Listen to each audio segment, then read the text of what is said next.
Maku dağlarının içində, sərhədin sıfır nöqtəsində suyu 30 metr enən bir dərə var. Amma heç kəs bilmir, hardan gəlir, harada yox olur. Yarımqəyə. Düz dik bir dərə, içində su var, nə qaynağı var, nə çıxış yolu. Yer elmçilər deyir ki, içi torpaqla dolu olmalıydı. Amma burada bir dənə torpaq da yoxdur. Sanki bu su bu dağdan deyil. Dərənin ortasında dik bir çuxur var.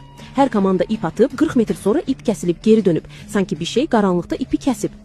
Köhnələr deyir ki, yarımqəyə bir dərə gedir, hələ heç bir xəritədə yoxdur. Dərənin adı da məlum deyil. Əgər Azərbaycanın sirləri ilə maraqlanırsan, bu səhifəni izləyin. Maku dağlarının içində, sərhədin sıfır nöqtəsində suyu 30 metr enən bir dərə var. Amma heç kəs bilmir, hardan gəlir, harada yox olur. Yarımqəyə. Düz dik bir dərə, içində su var, nə qaynağı var, nə çıxış yolu. Yer elmçilər deyir ki, içi torpaqla dolu olmalıydı. Amma burada bir dənə torpaq da yoxdur.